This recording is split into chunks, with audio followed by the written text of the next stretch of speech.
it's a little after. It's 1:32:05.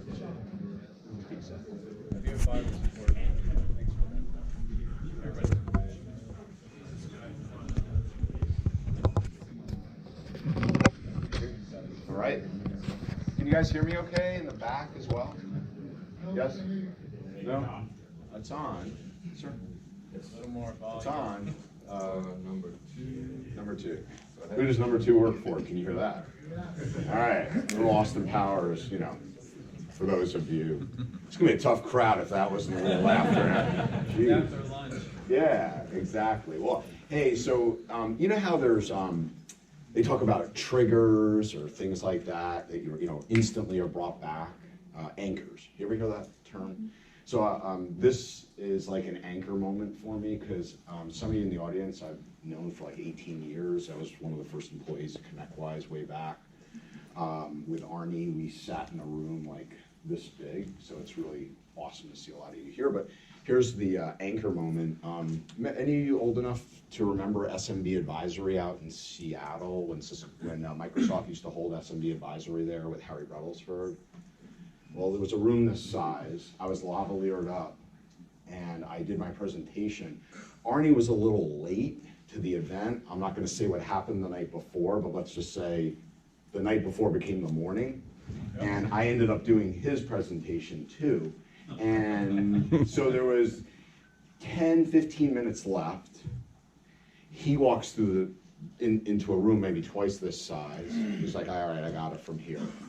And I decided, you know, I would have to, you know, use the facilities. And I come back in to a standing ovation. I forgot to turn my mic off. So that's my story from Microsoft SMB Advisory. I'm Andrew Morgan. Thank you for coming. I'm your moderator today. Are we living in a break-fix world of cybersecurity? I'm guessing by the number of people in the room, maybe you feel that way, but I'm hoping I do a good job today. If you guys are intrigued and haven't fallen asleep, it was me who put this all together. If you're asleep, it was Dan who put this all together. Kidding around. Cisco guy in the room. Yeah, so let's go over a brief agenda. Here's what let me just set the stage up front. For this to be a great session, it'll be a good session no matter what, I promise you. For it to be a great session, you guys, for you to ask questions and be involved, it'll be great. So, a few things. Introductions. We're going to start off with that. I'm going to start off with what's on everybody's mind. A little bit of context to that. For the past 2 years, I've run a CISO peer group. Have a lot of awesome experiences. Some very mature MSP and MSSPs in it. We've got to work with this awesome guy here. Harry Perper's in the room from the NCCOE and NIST. We got to work a little bit on their project. They're doing phenomenal work. So we'll talk about what's on everybody's mind. I've gotten to talk to a few MSPs over my 18 years, and then was in the business a few years before that. So we'll talk about the state of the industry. We'll talk about why MSPs are struggling, and when I say struggling, to make that transition somewhere. I'm not suggesting here everybody's got to come in MSSP, but the transition to be able to look internally in your own environment, perform risk assessments, understand gaps, map policy to controls, because if you don't have it internally, it's going to be tough to have it externally. So that's what I mean by why MSPs are struggling. We're going to talk about that. We got some awesome people here to do that. Where do you begin? And my only ask of you guys is, because Cisco's been out of their dollars kind enough to do this awesome thing and doing some phenomenal stuff, NFR stuff they're going to talk about. If you allow us to give you guys 45, 50 minutes of great content, would you allow them to tell you a little about what they're doing to protect you guys? Is that fair? Mm-hmm. All right, and then we'll open up for Q&A. All right, so let's start off with our awesome panelists. Maybe we'll go from Aaron, will come on over. Gotta turn on the mic, man. Didn't see that coming. I did not come prepared. Can everyone hear me? I'm Aharon Chernin, CEO of Perch, and I'm just like one of you folks in the room. I started off in IT. I spent most of my career as a Linux system administrator, software development, and I pivoted around the industry to where the money was. And about 12 or 13 years ago, cybersecurity started getting hot. I got my first gig at a bank as a security engineer. And I thought I had made it to the elite of the elite. I had taken my IT career to cybersecurity. My manager at the time gave me a spreadsheet, an Excel spreadsheet, and said you needed to update this by hand every single day. I looked at it, updated it by hand once or twice, and then I realized I could just write a script for this. Little did I know that out of the 150 security engineers at this bank, all of them were experts at PowerPoint and Excel, not actually technology. And so that allowed me to excel very, very quickly within the cybersecurity field in general. There's not enough technologists in cybersecurity. So if you're looking at making that a career, please try to do so. The bar is set very low. So I left the bank to fix a problem, and that the way I'm fixing that is with Perch. Here I am today. Thanks for having me, Cisco. Thanks, Aaron. Carl. Yeah, Karl Bickmore, CEO of SnapTech IT. I'm out of the Phoenix area. I started several years ago as the one-man band, in break-fix land, and figured out the MSP space a little bit, and we've been able to expand into the San Francisco and the Atlanta market, and I have two great partners right over here from my company are come to watch as well. And yes, thank you, Cisco. Happy to be here. Thanks for coming. Dan. Hey, Dan Franklin. I'm at Cisco Global Partner Organization. I have responsibility for strategy for what we call Star SP, which is everything SP from MSP all the way up to the big boys, the Verizons and AT&Ts of the world. I'm going to start my introduction a little differently. 4 words. How about them Nats? So I was a DC kid growing up in Rockville, Maryland in the 60s when the Nats went, the Senators at the time went down to Texas and out to Minnesota. We were left with no team, so I had to go up the Beltway and then up 95 to Baltimore, and love the Orioles now, but always been a Senators fan. So when the Nats came back to Montreal, I wasn't sure if we'd ever see a World Series in Washington again, but it was really kind of fun last night. So if I'm a little wobbly, you guys understand. Awesome. Thanks for the intro. So, what's on your mind? Anybody, if you're honest, asking any of these questions, either internally or within your business? Just show of hands. Anybody ask any of those questions? Okay, so you're in the right room. Yeah. Look, this is 2004 all over. Who owned their IT business in 2004 here? Wow, not a lot of you. So in 2004, that's when the RMMs really started to come to market. In 2002-ish, you had Nitro, which became Enable, and in 2004, you had Kaseya, and etc. So what happened was, everybody got tool FOMO. Everybody know FOMO, right? Everybody got tool FOMO, and everybody started looking at tools, and they got their RMMs. And back then, some people spent, you get this, like $100 grand on an RMM. Scott, you can relate? And then people thought that the RMMs were something they were going to sell to their customers. And so we went through this transition, right? For now, a lot of you guys have been, and gals have been in the market. And what we found was the transition was that the tools were for us, right? To provide automation for us, but we needed to change and evolve our business model, right? And we did over time, and a lot of you guys have become very, very successful and, recurring revenue, etc. So that's why to me, it's 2004 all over. The only difference today is you don't have a lot of time. And I'm not going to sit here and give you the FUD things that you read about with RMMs getting owned, but that does happen quite often. We get a lot of visibility through one of the MSSPs that happens to be in our peer group that does a lot a lot of those, that's him right now. Can you get that?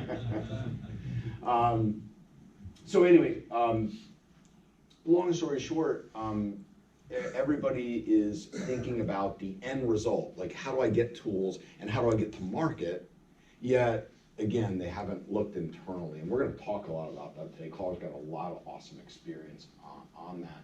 And the reason, I wanna, kind of title this The Break-Fix World of Cybersecurity is, like, do you guys remember this? Like, 95, 90, 98, right? Break-fix, fair? Yes? Okay. And today, it's the same thing, except the phone call is, yeah, my icons on my computer are kind of like weird, right? I clicked on this email, I'm not sure, right? Fair?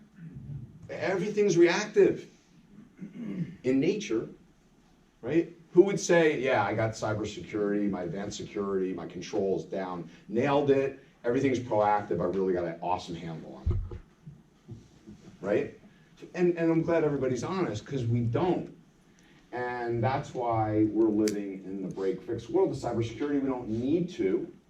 We're gonna figure this out too. I'm not saying we're never gonna have threats. I'm not gonna say we're never gonna get owned, but we're gonna transition. So let's move to the panelists and talk about, where we are in the state of the industry. And Carl, let me start off with you, as an MSP, right, who's doing a phenomenal job transitioning. Well, we try. Well, you are.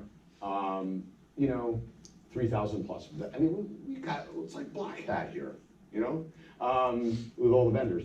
But, vendors, tool sprawl, and no people.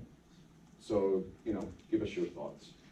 Well, yeah, I think that I see, it feels like you can either go back to when RMMs came out or when the BDR craze started. It's the same kind of deal. It's like nobody really knows how to address this marketplace. There's this new paradigm that shifted.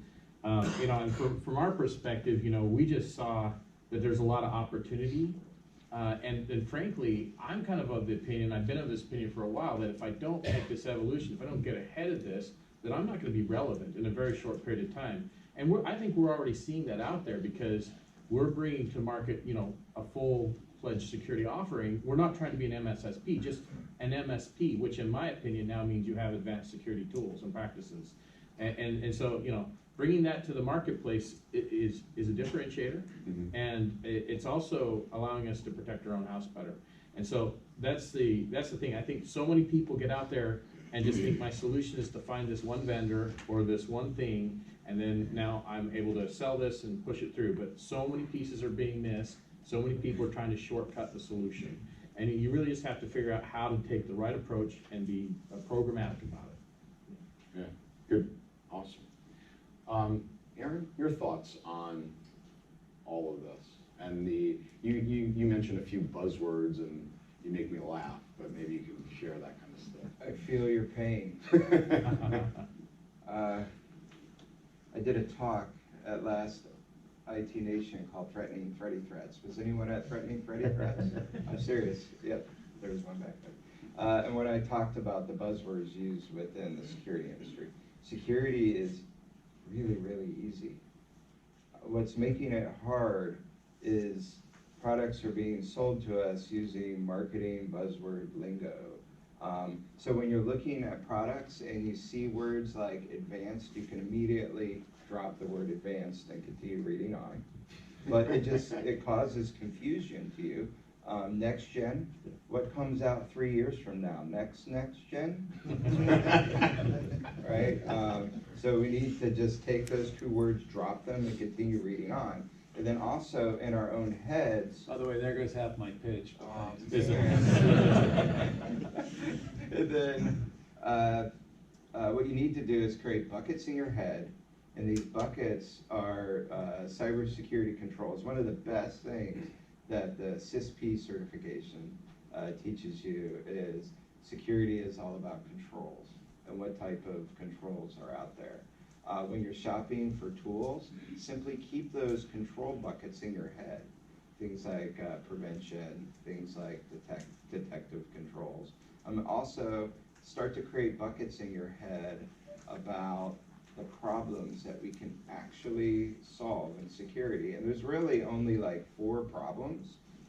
We've got threat, and then underneath threat, there are multiple things we can solve, like detection and prevention. And then you have things like compliance, and there's multiple things we can solve there, like vulnerability management, best practice secure configurations.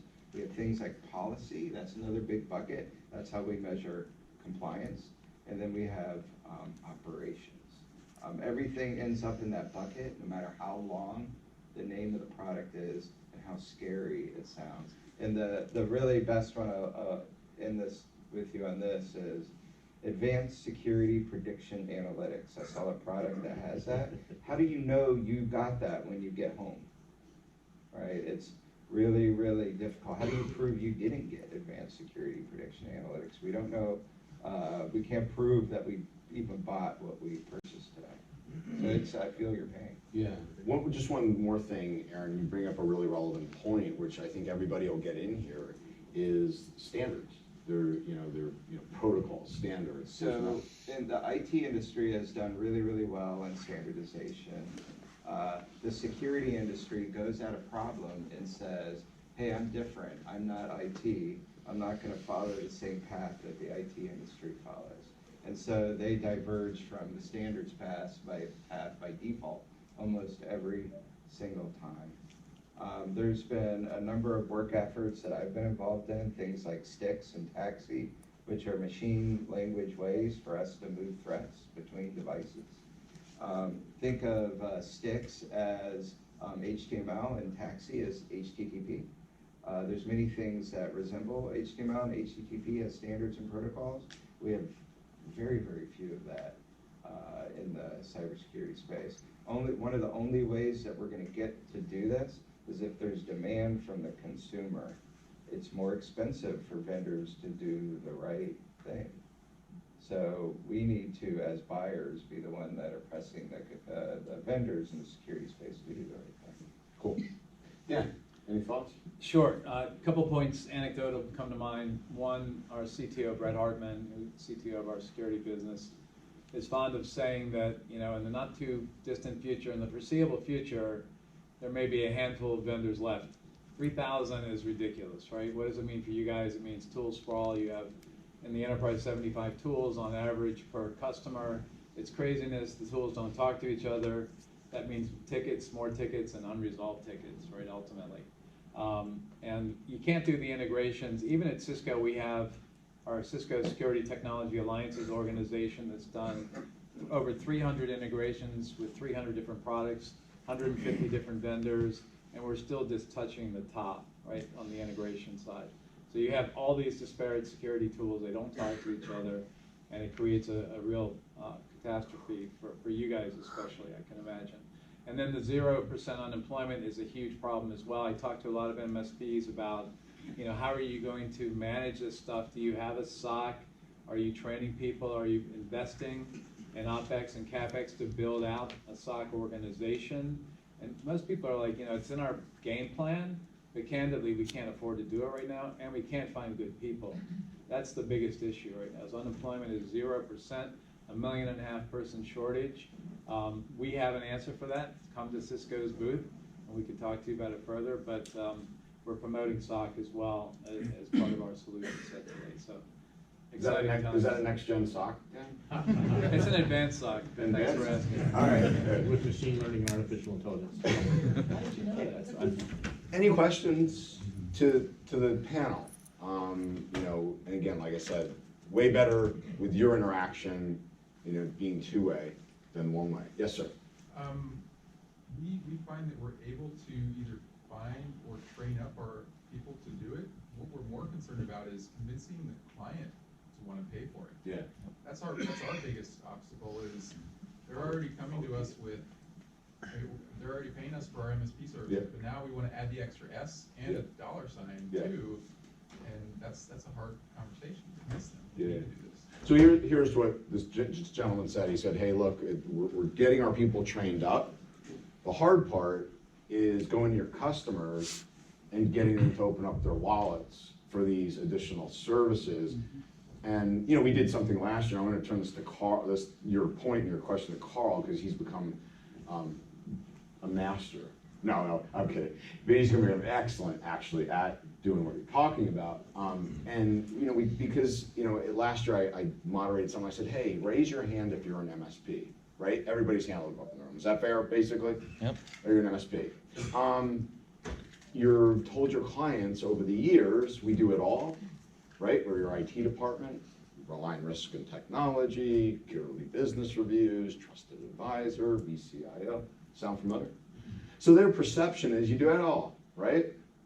They get owned, they get malware, right, et cetera, even though you've been telling them for the last year and a half to put in 2FA. Who's responsible from their eyes? You, right? So, Carl, thoughts on this? You've done a great job transitioning this kind of stuff. Yeah, I mean, to your point, it's like whether you've had them sign a disclaimer or told them they need to buy this and they didn't, they still blame you. Whether you want to be in the security business or not, you are if you're doing technology. And so at some level, you have to recognize this is the way it's going to go. I think that, you know, to answer the question of monetization, that's the thing that I've been working on for a really long time and really trying a lot of different things. You know, me and my team have really dug in deep, and you know, fundamentally, the answer kind of came back much more simple than I thought it was going to be, and we've seen some pretty amazing things within our client base. We've had some clients that their MRR literally doubled after we got back to this and figured out how to some ways to present this. And it really comes down to, first, you got to have a common language. And for us, we've bought in and fully developed under the NIST cybersecurity framework. And then when we have customers that need additional frameworks in the paper, that's up. Got the guys who's part of it right there. We bought into it because it universally applies to our client base. And then, you know, if those have additional or other specific standard or frameworks, we kind of say, well, here's what they map together. It's a much easier conversation. But until you have that common language and definitions, you know, you're relying on the vendor language. It's confusing. They can't tell the difference between one thing or another. And so you have to learn how to be comprehensive, and framework guides you to that. And then it's able to point to an authority that makes a lot of sense, that has a lot of backing and a lot of, well, just authority, right? There's a lot of study and time put into it.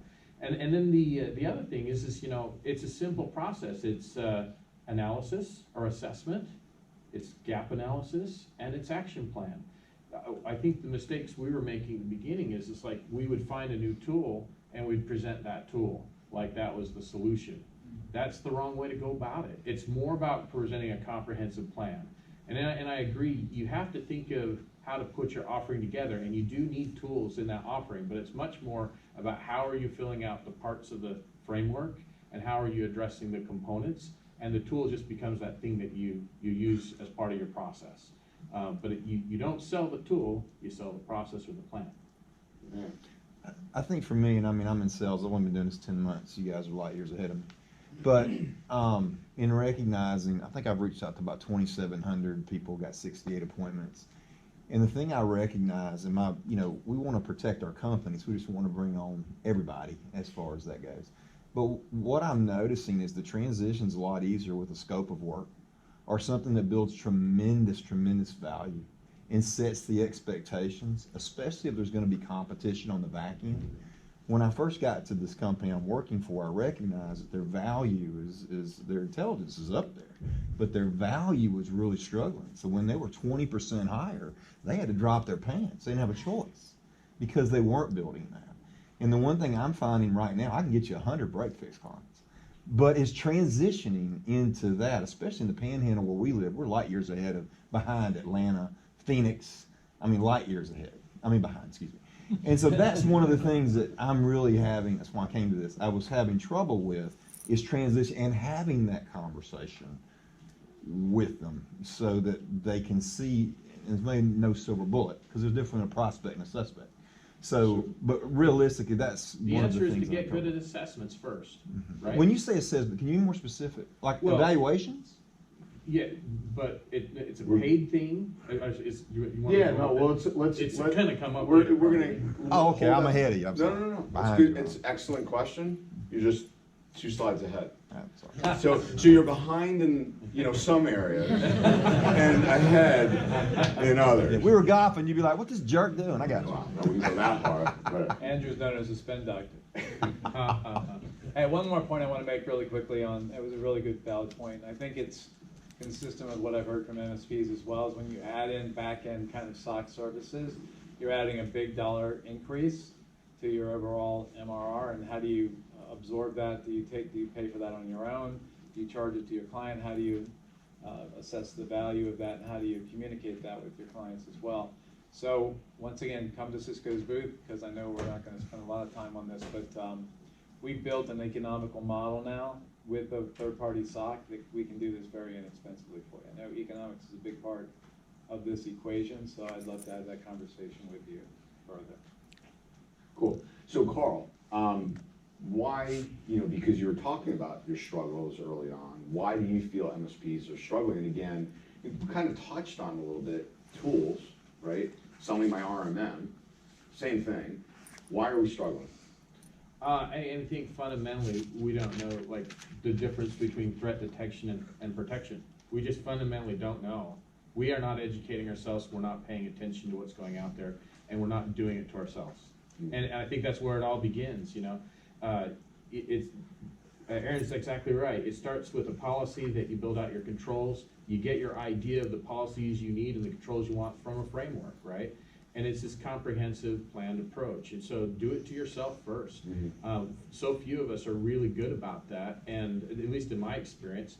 And I think that until you have command of the solution, you struggle to be able to say why somebody should buy it. I mean, going back to why would a client be convinced? When you have a really good story to tell about how it worked or how you needed it, it's a much more convincing process to help them understand than like, oh, I heard of this new thing and it might be great, Yeah. So I think there's a bit of a maturity problem, and a lot of people are not recognizing that this is just a replay of a cycle. Like this is the kind of the point.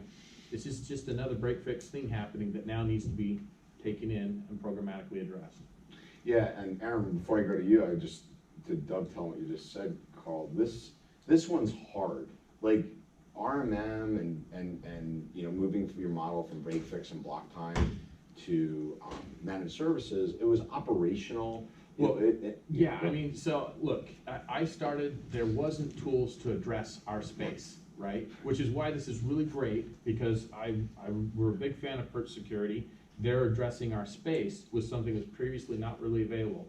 This is what Cisco's bringing to the table now. They're getting a viable offering into our space in a place where we can sell it and we can operationalize it.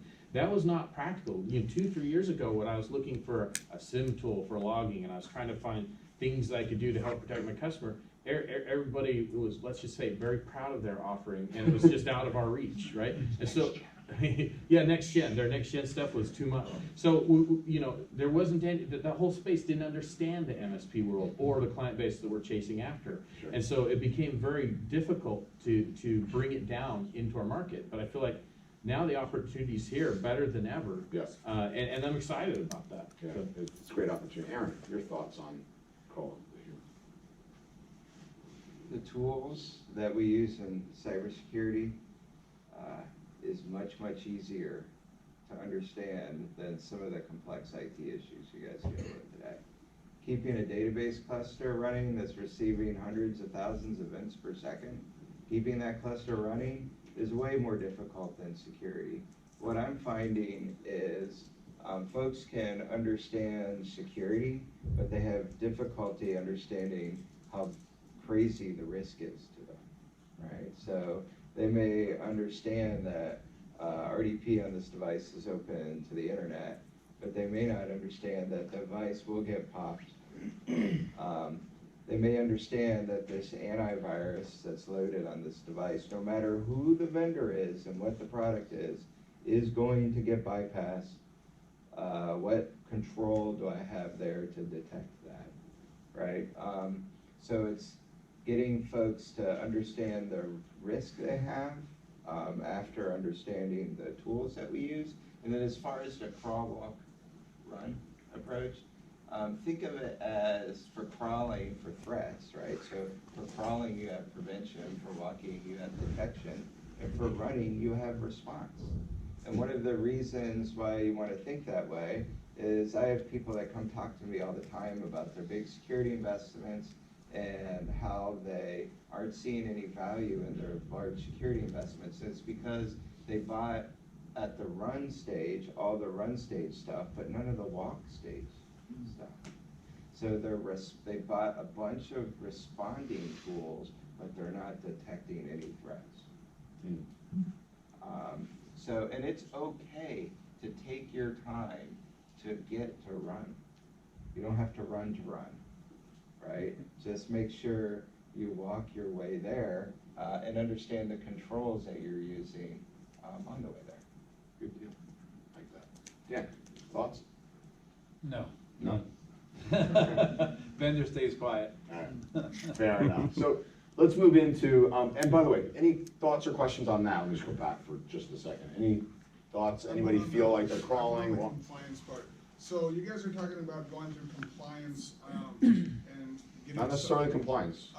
Putting in a framework for controls, doing the gap analysis, and then getting that institutionalized in your organization, and then you can lean that outward as one authority, and you can speak a simpler language. Now, Perch and SnapTech, just curious, because I know Cisco probably is, did you guys go through like getting SOC 2 Type 2 certified in the process? How difficult was that for you guys to attain?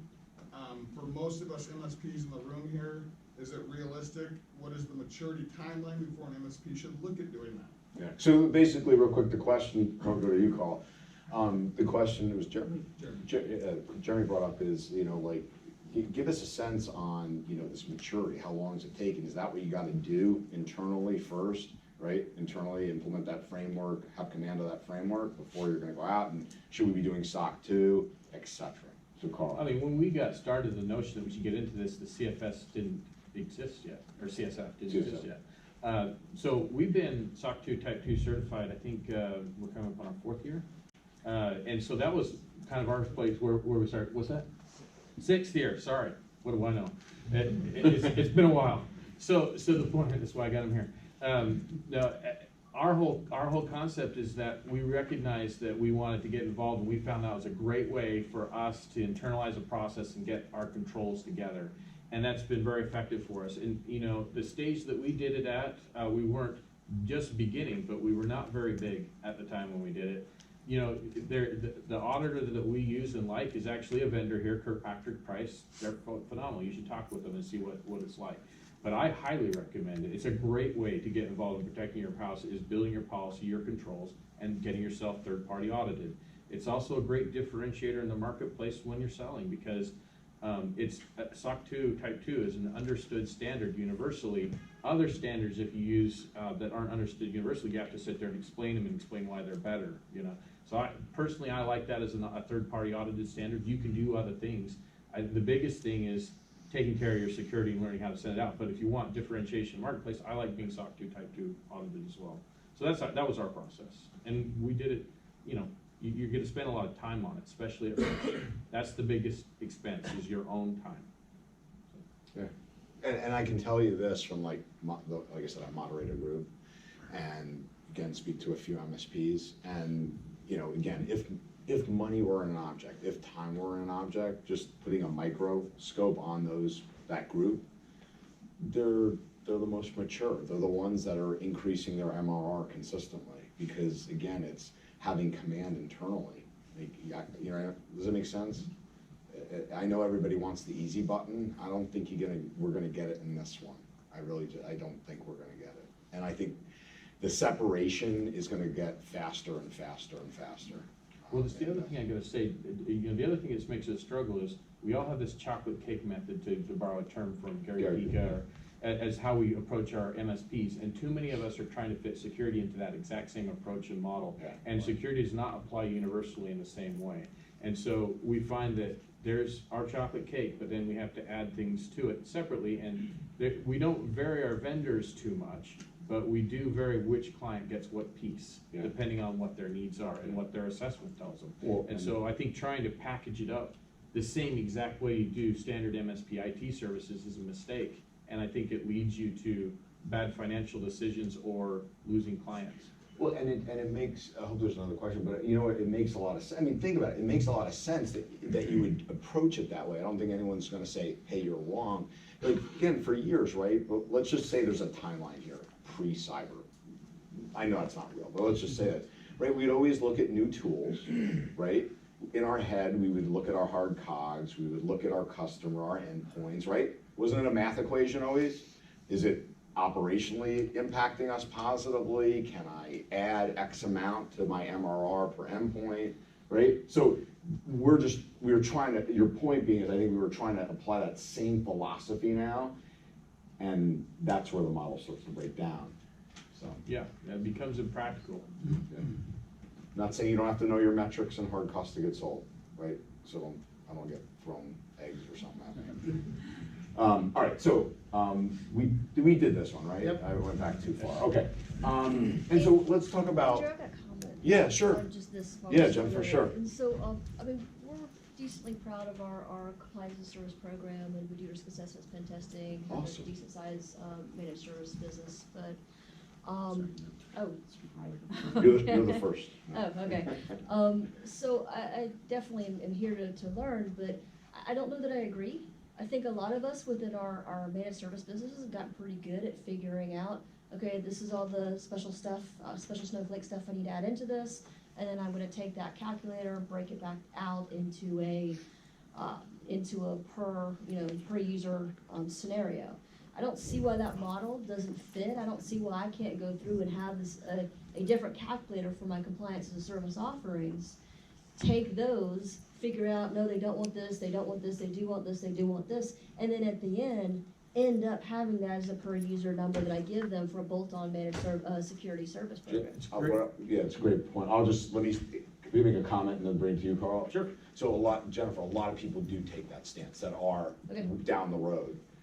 Carl just seemed, he has a different approach, but go ahead, Carl. Yeah, so I think that's a perfectly acceptable approach. I think what I see is the biggest mistake that's made is people start giving people offerings or trying to operationalize things in clients that they have no business, they don't need that piece, it's not just part of what happens to them. So they try to do absolutely exactly the same thing everywhere. And in the security world, I would argue that that's not always applicable, right? And but when you want to take it, when you go to market, if you want to then wrap that security piece up to a per user market, that's fine.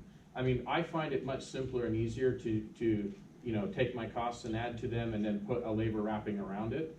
And so I don't try to break it into the per user model, mostly because a lot of the security vendors do not themselves have themselves in a per user model. And so you're putting yourself at financial risk by doing that. And it's not necessary. The clients don't require it. It's your own head deciding that you have to do that.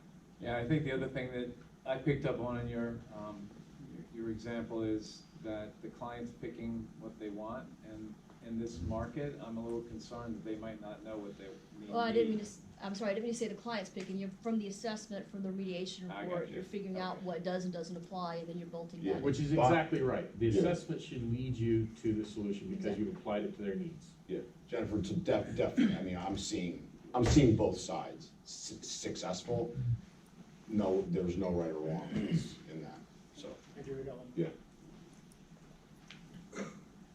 Just to add to your point, I think you're seeing that a lot too with, that one, cake, chocolate cake thing is, you have different types of organizations now. You have your traditional organizations with, on-prem stuff, but you got, a lot of companies now are very distributed. The workforce is all over the place, and it's hard to, it's getting harder and harder to secure. So there's not one recipe that, solves every business's problem. Every business is a little different now. I agree. And the biggest thing is, I think a lot of MSPs, when they try to wrap it into exactly the same like per user approach, you end up usually actually with lower margin in the end because you didn't pay attention to where your costs were that are on a different model than users, right? But it's all valid and viable. You can find a way to do it. I just feel like it's a lot more of a stretch for a lot of those tools, and it's unnecessary. I know the answer to this question, but I'm gonna ask it anyways.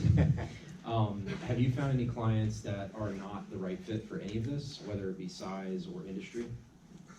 For me, not really, no. I mean, honestly, we don't do this very often. I mean, our sweet spot's like the 25 to 500 suite area. But every now and then we get very small clients that are interested in security. I literally sold a 3-user environment. We used a NIST cybersecurity framework assessment, and we did the whole thing, and their MRR is crazy high for that size of organization. But, they learned what they wanted, and they understood it, and they were willing to buy it. So, 3-person outfit with, 1,500 in MRR and tool cost of plus, that's crazy. Yeah. Okay, so where do we begin? Carl, start with you, because this is what you do. We talked a lot about it already. Yeah. And, the point of having both frameworks, Harry, close your eyes. The CIS and, point being is, we're not here to, say you have to do one framework, right? That's, the point being is that there's several, but please go ahead. Well, we find the cybersecurity framework is very universally applicable, and it doesn't actually have as many specific control advice things that you do. So we like the CIS controls in combination with the framework. The framework is our guide point, and it describes what things should look like, but the controls is actually giving you specific things to get in and check off. You don't need that control list. You can create your own. You can put pieces together, but you need to have something that addresses all the areas, right? So the framework in our mind is the principle or the philosophy. And the details of the policies and the controls, we look for what's the best practice. Got it. Aaron, thoughts on where you'd say for people to start? You talk a lot about detection and going ahead before they should. Any thoughts on it? Should I talk about detection and prevention? Sure. Is this a good time? I think it would be a great All time. right, so we had the crawl, walk, run slide earlier, and I kind of said that resembles prevention, detection, and response. As an industry, if you look back 15 years ago, detection was all the craze. And over the past 5 to 10 years, prevention became all the craze. And it makes sense, because prevention is easy. You just have to load that AV.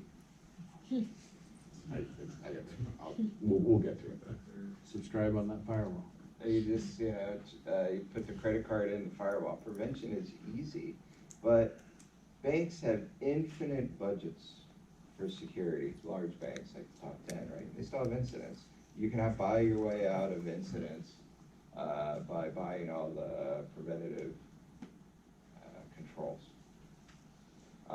So what I'm seeing over the past couple of years now is a resurgence of detection.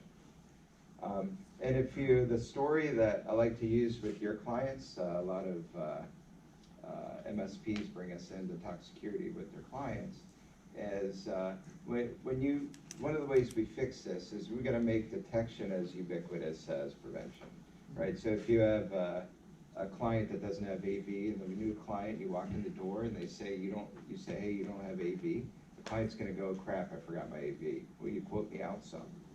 Right? When you go into a client, you don't have your detection, right? You don't have your SIM, you don't have your SOC. They go, what's that? And then you quote them and they go, get out of here, right? So one of the ways that we need to fix this is we need to make it just as easy to sell detection to clients as it is to sell prevention to them. And so we've been doing a lot of work on analogies and storytelling that we can do to MSP clients to get them to understand it. And I'll tell you a quick one now. Do I have time? Yeah. All right. So on the prevention side, I like to use the analogy of a business. You have a door in your business that keeps random animals from walking in. You have a lock on your door that keeps random humans from walking in. Those are preventive controls. Someone then breaks a window and then enters the building. You've got a detective control, like a glass break sensor that detects a window being broken. You have a CCTV camera that records their face. And you've got someone on an operator on a monitored alarm system with a boom mic. They always have boom mics. Calling in, asking if everything's okay. Did you break your window? Is this legit? And if it's not legit, they dial 911 and get the police out there. That type of storytelling really helps when you're talking to your clients, because then you can say, well, let's relate this back to cybersecurity. Our network detection is our glass break sensor. The SIM you have, that's a CCTV camera. That's what the police are gonna use, or we're gonna use when we're responding to the incident to see what they did and who they were when they came in your environment. The monitored alarm system, that's their SOC. That's the SOC, the 24/7 SOC that's looking at all the events coming through and making a call on whether or not you have an escalation. So that's a really good way to help get us detection back in the market, that your AV will fail. And also another thing that we're seeing that where resurgence of detection is interesting is we're seeing more and more common used business tools used to attack you, used to keep a foothold or command and control within your environment. Things like TeamViewer, right? Your AV is not going to stop TeamViewer. PowerShell, we see a ton of malicious PowerShell on devices. We're looking at malicious PowerShell being run on devices from every single AV vendor. Right? And so these are all friendly things. They look friendly, they act friendly. They require an analyst to look at it and make a call on whether or not it's malicious. So, for time's sake, got about 13 minutes left here. What I wanted to put this one slide up for you guys. I can send it to everybody if you leave me a card or whatever, or stop by one of the booths. I'll be a Perch or Cisco in between, or I'll put it up at the end. But the point being is this: Jennifer, if I had to guess, getting to your level of maturity didn't happen overnight, right? Years, right? So it takes time, right? In the meantime, this is your block and tackling, okay? I'm not gonna read each one to you, but I implore all of you to get a third party watching you that you're comfortable with, right? That has a, protect your house type cost offer to you guys.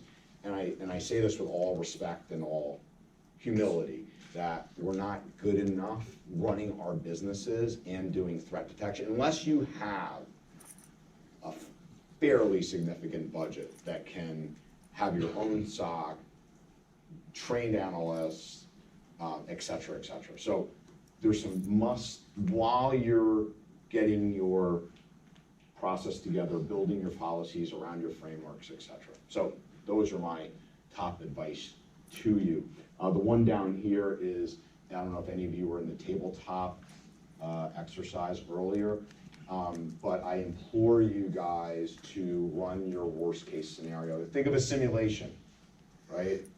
Your worst nightmare is walking in, right, on a Monday morning, and your RMM zone and your clients are down. Again, hey Andrew, that's FUD, it's real. And trust me, the most horrific thing that you ever experience in your life, and I get to see it through the eyes of Chris Lair, who gave me this list. Chris has worked more of the IR and forensic cases on MSPs than anybody in the country. So much so that he was recently bought by one of the largest cyber carriers in the globe. If you do that, and if we have time, I'll let you tell it, but if the fact that you think you might be owned and you've actually practiced that, it's horrific, but again, seeing it through eyes of MSPs that have actually walked that journey, at least the panic is at a point of let's pull out our policy, let's run our playbook, right? Okay, so Dan, I'm gonna move here to how you guys are addressing it, what Cisco's doing, the investments you've made, and how you're bringing it down to MSPs to help. Perfect.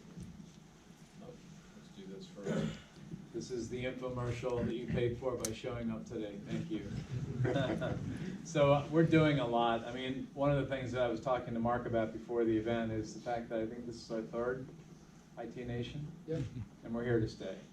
Cisco has been classically an enterprise company. We've made a lot of enterprise acquisitions over the years, but you'll notice that in the last 12 years, roughly 50% of the acquisitions we've made work down market as well as up market in the enterprise space.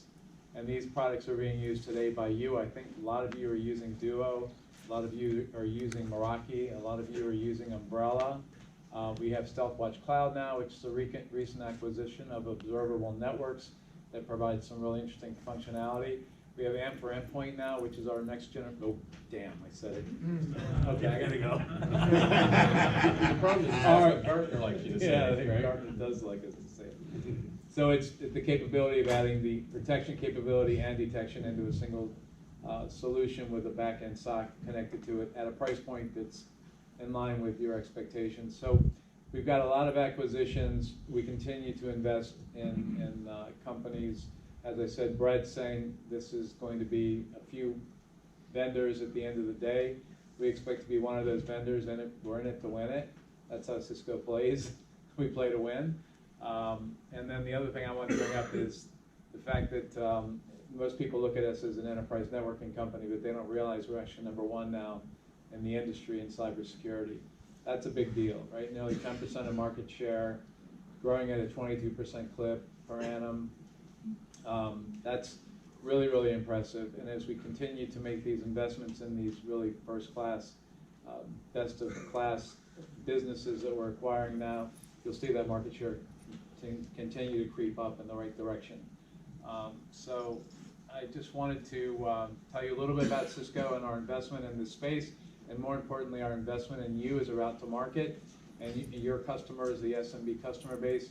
This is something we're prepared to do now for foreseeable future anyway. I'm really excited about the opportunity. And I do want to call out, like, look, again, I've known you guys for a long, long time, and I know you're not harsh critics on people.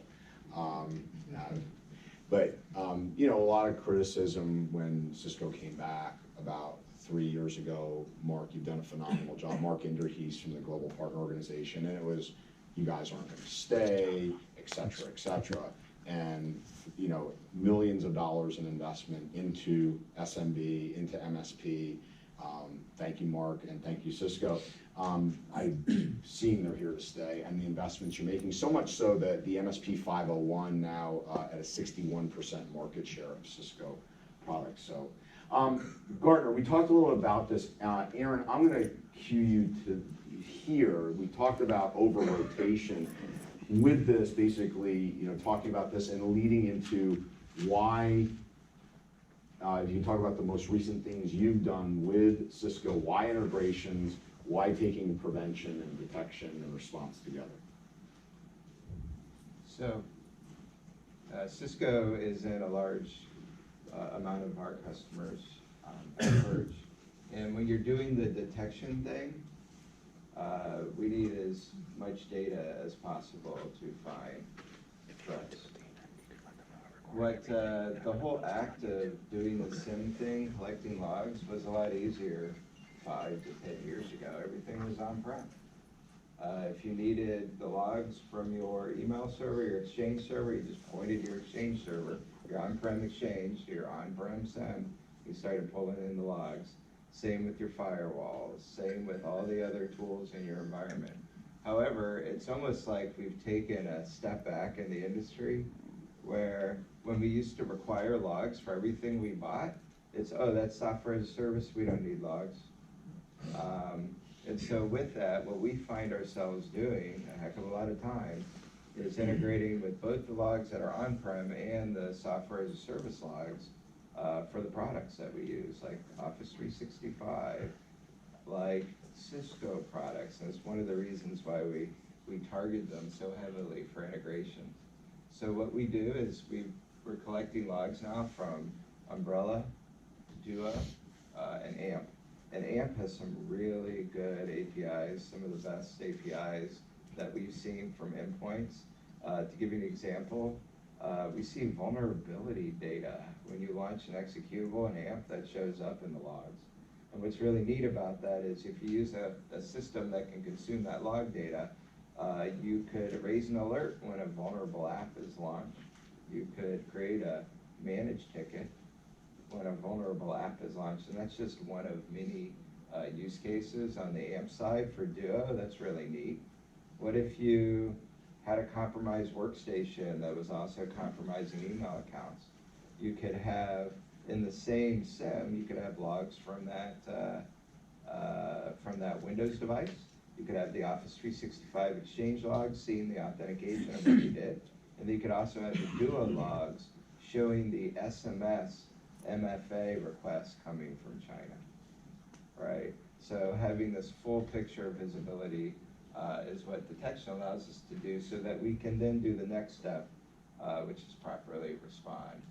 You're going to see us build more integrations into more of the tools to get more detection data out of these software as a service products that Cisco is building for us. We also do some blocking. We've done blocking with Cisco's ASA's firepower devices, where we can push blocks there. We're also working on Meraki as well.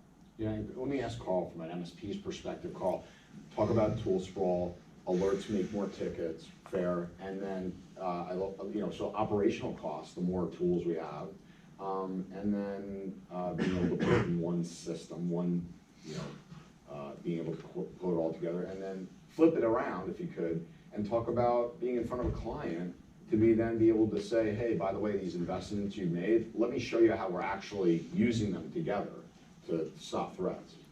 Yeah, the tool sprawl is the worry, and so anytime you can put things together that talk to each other, it's going to do nothing but make you more profitable in the scenario. The integration and the visibility to all the parts talking together is a big deal. And like for us, when I'm looking for a vendor, if they don't have a managed integration, or they're not talking about a managed integration, then I'm like, that's going to be hard to adopt, because just even the overhead of managing a tool, the billing and the cycling, the procurement is a lot. And so the more that's in my system, the better, right? And so, if I find a vendor I'm really interested in and they don't have that, I start talking to them about that, because hey, we got to get this going. This is what's really going to make the difference. Right. And then when we take it to the customer level, we're able to show a sophistication in our reporting and in our ticket flow and our dashboards, because it's all flowing through a similar place. We've got one source of information that allows us to drive a better result and allows us to drive better visibility. Sure. Awesome. So I know we're just about out of time. Let me just state this, and I'll let Dan talk about their offer, their Protect Your House offer for you guys. Let me just say this. We are in honor of, so Harry Perper's in the room, who is doing a phenomenal work using the cybersecurity framework to protect MSPs, specifically. And he's gone to many conferences, interviewed hundreds and hundreds of MSPs. One of the things we're doing to support his effort, number one, please, I made a post on LinkedIn, but the more comments that you can push to him, the more NIST will support this. NIST writes the check, in essence, for the projects that the NCCOE does. The other thing we're doing, Cisco, Perch, Netrix, and True Methods, we are doing kind of a bingo, 8 $250 gift cards to learn about the framework, which sits in my IT process of True Methods, identifying data, which is Netrix, protecting, which is Cisco, defending and detecting and responding, which is Perch. So again, just getting you guys more involved. We want to help, but we need you guys active to get the funding from this. The government's so easy to work with, as you know, but we need your help. Dan, can you wrap things up here for us? 2-minute warning, I think. Sorry about that. 2-minute warning was about 2 minutes ago, so this is going to be fast, but it's really good. So we at Cisco are bringing Protect Your House. We tried that Under Armour, by the way, didn't like it so much, so we changed it to Secured MSP. But what it means to you is we're giving you free licenses, and for Endpoint, Stealthwatch Cloud, Umbrella, for your internal IT purposes. So if you're familiar with NFR programs, it's for internal use, but not for your IT. This is an IT program. We're giving it to you guys. We want you to be, really bought into the tool set from Cisco, protecting your house effectively so that your customers, and you feel comfortable having that conversation with your customers. So this is something we're going to offer. It's starting now. All you've got to do is sign up for CMSP, which is our Cloud Managed Services program at Cisco. come down to the booth after the event. We'll walk you right through it, and I think that's about it. Yeah, and lastly, for those of you who have the slides, etc., Mark recorded this. He'll put it up on YouTube. On YouTube. So, so anything before we wrap up? Was this good, by the way, for you guys? My back's coming on YouTube. My back's coming on YouTube. Well, we'll be here. Thank you, and You need enjoy to the sidewalk. conference. Thank you.